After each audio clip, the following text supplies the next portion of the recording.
All right, so today we're going to talk about the founding of the great state of Nevada. And for that, right, you can go back, and current data suggests that you can go back as many as 26,000 years ago in terms of when humans first arrived in what is now North America. They keep pushing that date back. It used to be around 15,000 years ago. Now they think, based on current evidence and data, maybe as far back as 26,000 years ago. Right, so you start to get human habitation in North America, and that ends up including, right, um, what is now the American Southwest, which includes what is now the great state of Nevada. Um, Make sure that for this module 2B, that you read chapters 1 and 2 from the Michael Bowers book. I have those posted within module 2B as PDF files. That provides a more detailed portrait of this material. All right. These slides, the intro video, that's kind of a broad overview. For the finer details, check out those 2 chapters. They're relatively painless. All right, let's go. We might best capture the what I'll call the early days of what becomes the state of Nevada by going back again about 12,000 years ago. This is when the first humans, as near as we can tell, arrived in what is now the American Southwest. They arrived on the northern tip of North America across a land bridge, what is now, of course, the Bering Strait, that gap between um, Alaska and Russia, I believe. Now we know, right, that originally humans originated, near as we can tell, on the African continent, and ever since then, a diaspora out of that continent, slowly peopling the rest of the world. As part of this diaspora, we get humans arriving in what is now the Southwest, northern North America, originally about 12,000 years ago. Right, so we know that indeed that becomes significant here because these become known as Native Americans. They're the first people to occupy the land that is now defined as Nevada. The first Europeans arrive, or start to at least cross the land that is now Nevada, in about 1776. So much later, right? Much later, Spanish settlers seeking what is now California, traveling from Santa Fe, New Mexico. So really just crossing over the land. They saw it, by and large, as barren and unproductive and not a likely place to stop. The land that is now Nevada becomes the possession of Mexico in 1822, had previously been under the control of Spain, right, one of the global superpowers. We talked about that, right? North America was being colonized by a number of European superpowers, including the French, the British, the Spanish. So the Spanish have a good chunk of what is now the American Southwest. But Mexico, as a colony of Spain, rises up, much like the United States rose up against Britain, and they gained their independence from Spain in 1821. And so, as a matter of law, this land becomes part of Mexico circa 1822. And at around this time, early 19th century, British and American explorers are going west. We talked about that, right? The colonies start out on the eastern seaboard of North America. Gradually, the American empire starts to expand west. Settlers start to cross the Appalachian Mountains. Jefferson makes the Louisiana Purchase. We continue to go west, young man, in order to grow the country geographically and numerically as well. And so you start to get both British and American explorers trying to figure out what's out west. They cross ultimately the Rocky Mountains. That was very difficult for them, as you might imagine. They cross the land that is now Nevada, and they do see potential, right? But they do see the potential of potentially mining these mineral deposits as a source of value in land that is otherwise seen agriculturally as largely barren and unproductive, potentially productive in terms of its mineral deposits.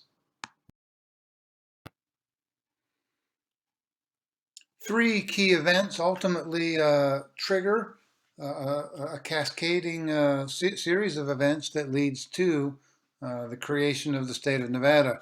The first of these, the Mexican-American War of 1848. As the U.S. is expanding westward, we ultimately come to believe that it is our manifest destiny, a destiny charted for us by God, to overspread the North American continent, or from the Atlantic Ocean in the east to the Pacific Ocean in the west. The problem, however, with this vision is that Mexico is in the way. They occupy all of that territory bordering the Pacific Ocean, and we declare war on Mexico. We tried to purchase this land. Mexico refused. Mexico was relatively weak, right? Had only become its own independent nation circa 1821. And so we see the possibilities here, right? If you're not going to sell it to us, we'll go to war. Henry David Thoreau, among others, decried this war as a naked land grab, certainly seen by Mexicans as the U.S. invasion. The U.S., a growing nation, an increasingly powerful nation, a very ambitious nation. The U.S. easily wins the Mexican-American War. As a result, they seize possession of a vast chunk of territory that is now called the American Southwest, including, among other states, California, Arizona, Nevada, and New Mexico. Again, seen as part of our manifest destiny. We now have access to the Pacific Ocean. We can now overspread the North American continent east to west. This obviously becomes important for the possibility of the birth of the state of Nevada. That land that we now call Nevada is now in the possession of the United States as a result of the Mexican-American War. A key event in the creation of the state of Nevada happens when a significant number of Mormons flee, I think it's Illinois in the Midwest. They flee religious persecution. They head west, and they end up in what later becomes Salt Lake City, in what shortly becomes the Utah Territory. And they are, again, concentrated in the Salt Lake City part of that territory, which would be on the kind of the eastern end of that geography. And increasingly, there's also significant, so you get significant human settlement, right, mostly Mormon, in the eastern part of the what becomes the Utah Territory. And then in the western edge of that territory, you get we'll see in a moment, a growing number of non-Mormons related to, in many ways, the California Gold Rush of 1849. So you end up with sort of a bipolar, if you will, distribution of humans in this very large, what becomes by 1850 Utah Territory. On the eastern end of that territory, you have a whole lot of Mormons. And on the western edge of that territory, you got a whole lot of non-Mormons. All right. So that creates kind of this religious and geographic divide, a bipolarity, if you will, that ultimately sets the stage for that very large Utah Territory being divided up into at least two territories. The eastern part of it becomes the Utah Territory, a much smaller territory then, and carved out of that, you get the Nevada Territory. And obviously, eventually, that Nevada Territory becomes the state of Nevada, but we're getting ahead of ourselves.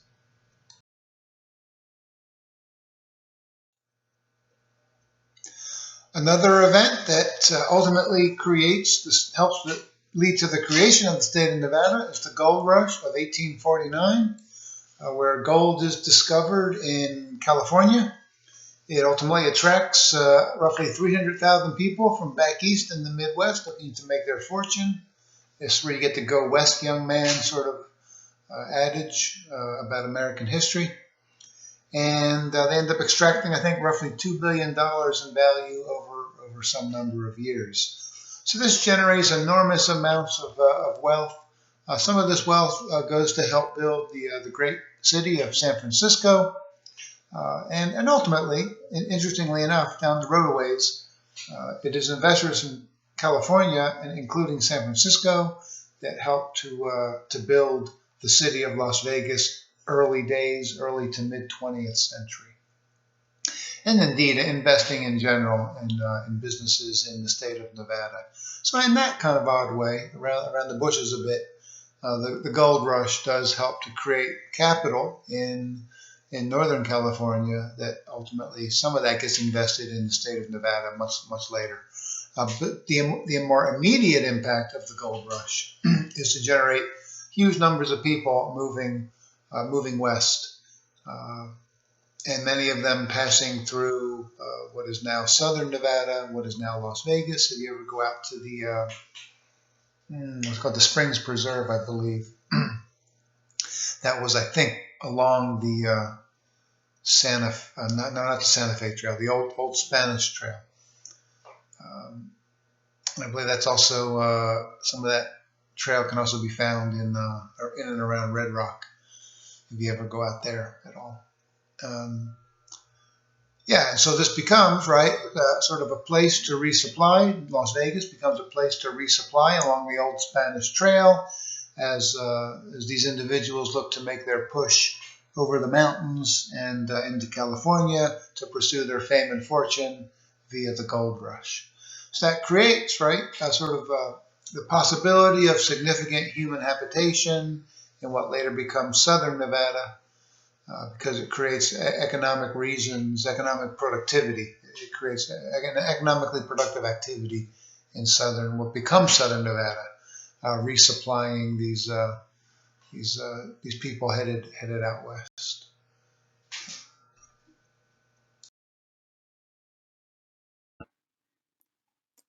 We're now up to the exact midpoint of the 19th century. The year is 1850.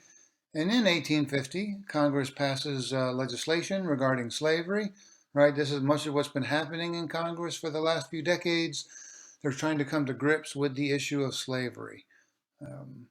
One of their many compromises is that handed down in 1850.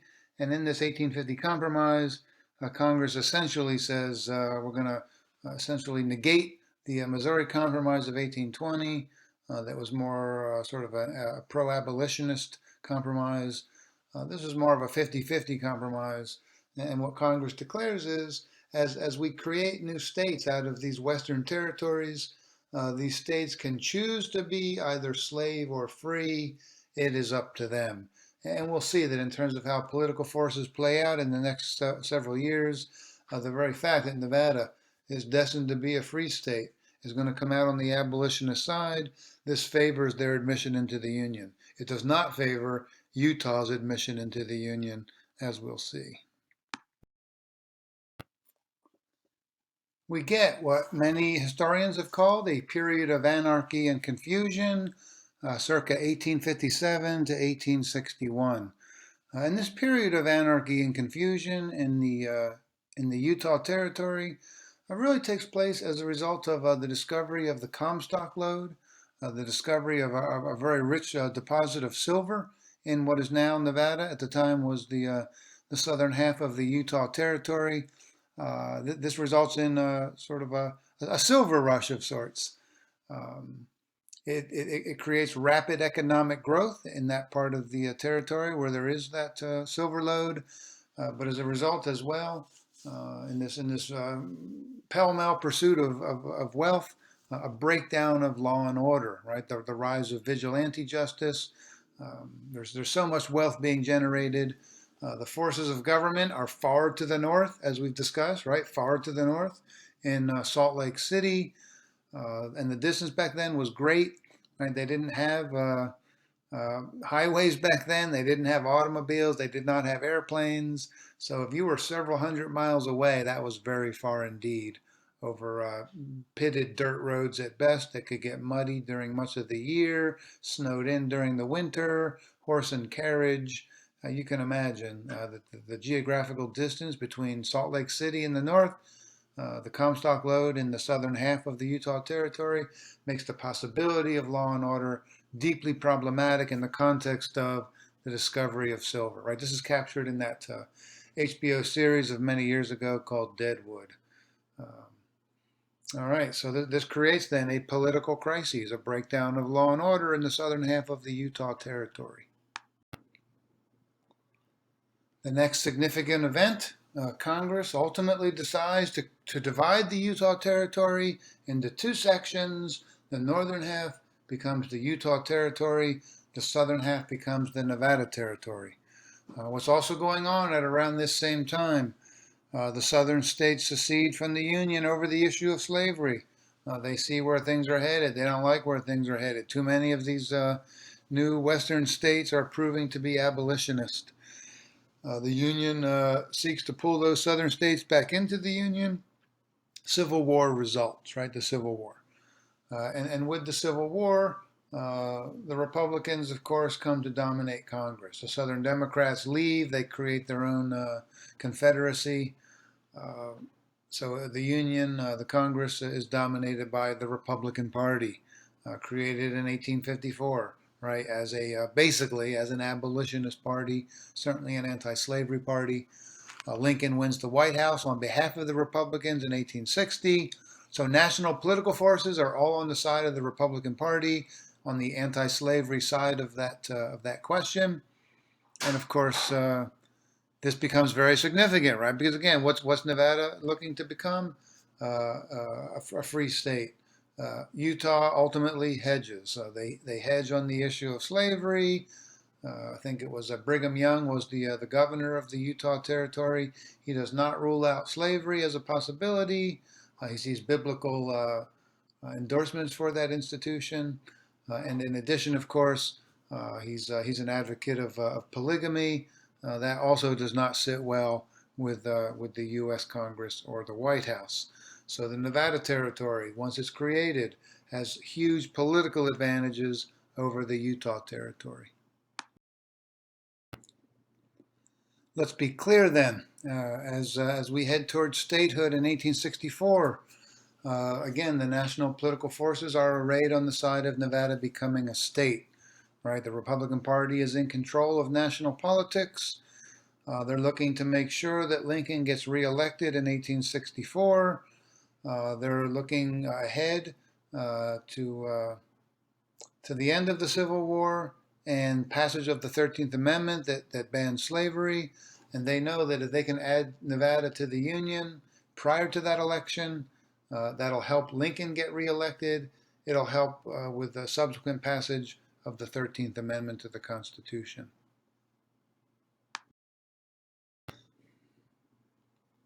So things are looking good for Nevada in terms of attaining statehood circa 1864. Two problems, however, two flies in the ointment.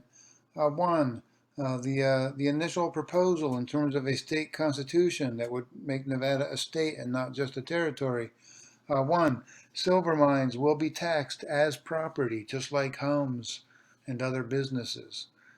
Second, the new state constitution will come with kind of a package deal here, a specific set of office holders. On both of these issues, I believe the voters of Nevada say that's bullshit. Silver mines should not be taxed as property. Mining is a dodgy proposition at best. Most silver mines back then, 9 out of 10, were unproductive, unprofitable. If you taxed all 10 of those mines as property, this would arguably make mining a non-viable economic proposition. So that was seen as problematic. Second, right, it was also seen as problematic that you would have a popular vote on a new state constitution that would include a specific set of office holders for the governorship, for the Secretary of State, for the Assembly, for the State Senate, right? That's ridiculous. It should not be a package deal. You should pass a new constitution. Once implemented, you elect a specific set of office holders in a separate election, of course, right? That's the way it was done with the U.S. Constitution. So this initial effort with these two problems falls short of popular approval. You're going to need popular approval at the state level before you can send it on to Congress for approval. So we recall the convention. These two problems are fixed, if you will, although we'll talk about that first one a little bit more later on. Mines, it is decided, will be taxed at about 5% of net profit. So if they're profitable, they will be taxed. If they're not profitable, they will not be taxed. This is seen as a better form of public policy. We still have that in place today. That's been debated hotly in recent legislative sessions up in Carson City. Uh, Second, we decide that indeed we'll initially pass a new state constitution, and then once implemented, we will hold elections for who will hold the governorship, who will hold these other elected offices statewide. In addition, to sort of sweeten the deal, Nevada concedes to the federal government's demand that Nevada hand over nearly all of their land to the feds, right? All land not privately owned, handed over to the feds. And we're the only state that kind of end up with that sort of a deal. I think even today, over 80% of Nevada's land belongs to the federal government. This does win popular approval in Nevada. It's telegraphed quickly to the District of Columbia, to the U.S. Congress. Congress wants it as soon as possible. Up to that point, it was the most expensive telegram ever. I think it was cost over $2,000. Back then, that was a huge amount of money because Congress wanted it done quickly. We'll steal that line from Shakespeare. Were it done, 'twere well it were done quickly. It is done quickly, just in time for the November elections in 1864, right? That's what Congress wants. They want Nevada as part of the Union because that will strengthen the Republican Party. It will enhance Lincoln's chances of winning re-election. It will enhance the possibility of passage of the 13th Amendment. So boom, as soon as Congress gets it, they vote to approve it. 1864, statehood for the great state of Nevada. And again, right, Utah ends up lagging because they're stuck on the issues of slavery and polygamy. This does not play well in Washington, D.C. Utah doesn't win statehood until much later. I think it was the late 1890s. So there's mud in your eye, Utah. Nevada's first across the finish line here.